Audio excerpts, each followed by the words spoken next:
everyone, so today's topic of blood fluid and circulation is cardiac cycle. So पिछले lecture में हमने जो human heart का structure है वो स्टडी किया था.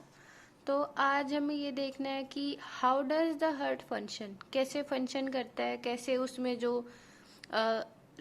फ्लो है, ब्लड का फ्लो है, कैसे वो स्टार्ट होता है. सो फर्स्ट स्टेप्स, हमें कुछ स्टेप्स देखने हैं. टू बिगिन विद 4 चैम्बर्स, जो हार्ट के 4 चैम्बर्स हैं,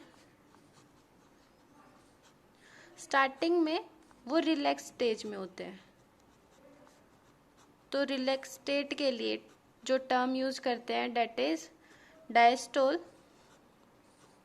और atria as well as ventricle दोनों ही रिलैक्स स्टेट में होंगे स्टार्टिंग में.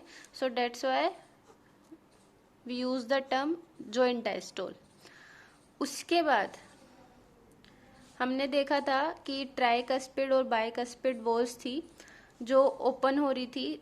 तो tricuspid and bicuspid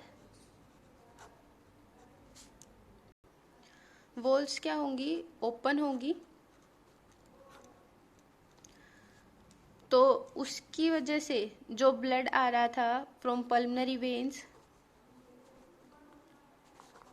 veins and vena cava, वो एंटर करता है लेफ्ट एंड राइट वेंट्रिकल में रिस्पेक्टिवली.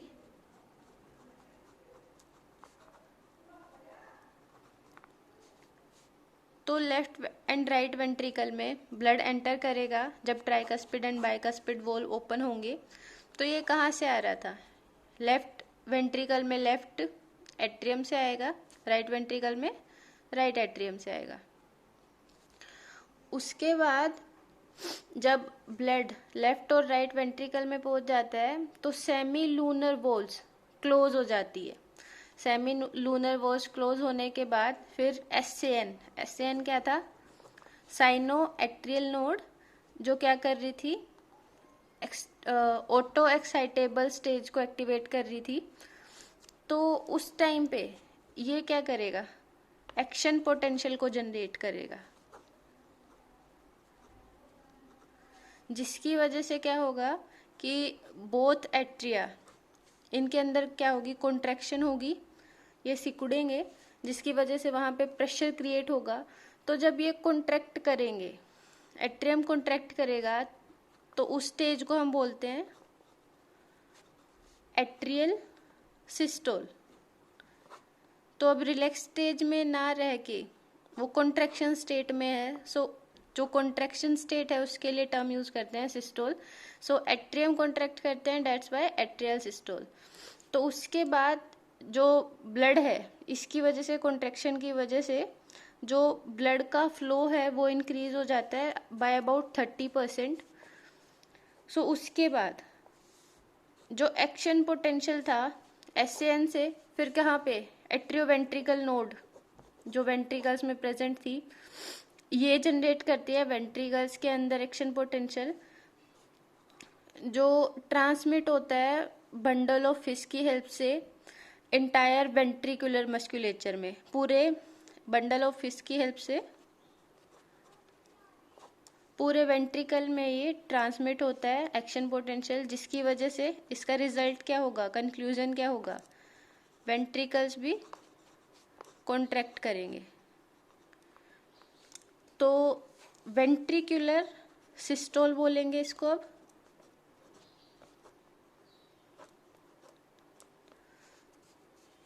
तो चेंज क्या आया कि वेंट्रिकल डायस्टोल से वेंट्रिकल सिस्टोल में कन्वर्ट हो गया.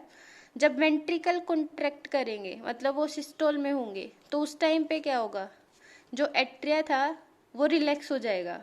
तो एट्रियम एंटर करेगा डायस्टोल में,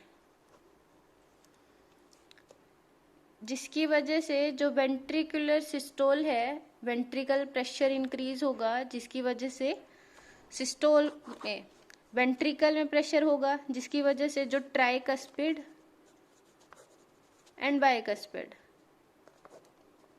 वॉल्स थी ये दोनों क्लोज हो जाएंगी. मतलब अब बैक फ्लो नहीं होगा, ब्लड दोबारा एट्रियम में वो एंटर नहीं कर रहा है, बैक फ्लो नहीं हो रहा है। तो वेंट्रिकल सिस्टोल में क्या होगा, कॉन्ट्रैक्शन की वजह से प्रेशर इंक्रीज होगा, जिसकी वजह से जो सेमी लूनर वॉल्स हैं, जो पल्मनरी आर्टरी को एज वेल एज अवोर्टा को गाइड कर रही थी, उनको प्रोटेक्ट कर रही थी, गार्ड कर रही थी, ये फोर्स्ड ओपन होती है। सो पल्मनरी राइट साइड प्रेजेंट होती है, राइट वेंट्रिकल से ब्लड फ्लो होगा, ऐसे ही ये लेफ्ट साइड प्रेजेंट होगा। तो अब ब्लड यहाँ से बाहर फ्लो करता है, उसके बाद वेंट्रिकल सिस्टोल किस में कन्वर्ट होगा, वेंट्रिकल डायस्टोल में। तो अब फिर से जो वेंट्रिकल का प्रेशर है वो क्लोज हो जाएगा, फॉल्स हो जाएगा, मतलब पहले से लो हो जाएगा, जिसकी वजह से जो सेमी लूनर वॉल्स हैं वो बंद हो जाएगी। तो बैक फ्लो प्रिवेंट होगा, दोबारा से इनमें से बैक फ्लो नहीं होगा वेंट्रिकल के अंदर, तो बैक फ्लो प्रिवेंट होगा। धीरे धीरे जो वेंट्रिकल प्रेशर है वो डिक्लाइन होता जाएगा, और भी ज़्यादा डिक्लाइन होगा, जिसकी वजह से tricuspid and bicuspid valve open हो जाएंगी। ओपन होने के बाद एट्रिया पे प्रेशर एक्सर्ट होगा, तो एट्रिया में जो ब्लड होगा अब वो सारा एम्प्टी हो जाएगा, किसके अंदर, वेंट्रिकल्स के अंदर। तो फिर से अब दोबारा से वेंट्रिकल्स में ब्लड आ गया है। तो यही साइकिल वेंट्रिकल में आने के बाद, ब्लड आने के बाद, अब दोनों ventricle as well as atrium दोनों ही डायस्टोल स्टेज में है। तो दोबारा से देखते हैं, वेंट्रिकल सिस्टोल में पल्मनरी आर्टरी प्रेशर ज़्यादा होने की वजह से इनके जो गार्डिंग स्ट्रक्चर थे वो ओपन हो जाते हैं, जिसकी वजह से ब्लड इसमें फ्लो करता है। वेंट्रिकल में प्रेशर फॉल हो जाता है, पर धीरे धीरे वो और ज़्यादा फॉल हो जाता है, और ज़्यादा डिक्लाइन होने की वजह से जो एट्रिया के अंदर ब्लड रह गया था, ट्राइकस्पिड वॉल और बाइकस्पिड वॉल की हेल्प से वो वेंट्रिकल के अंदर आ जाता है। अब दोनों ही डायस्टोल स्टेज में चले जाएंगे। दोबारा से फिर SAN एक और एक्शन पोटेंशियल जनरेट करेगा, जिसकी वजह से क्या होगा, जो अबव डिस्क्राइब्ड साइकिल थी वो सारी दोबारा से रिपीट होगी, सारी प्रोसेसेस कंटिन्यूसली ऐसे ही चलती रहेंगी। तो जो सीक्वेंस है, द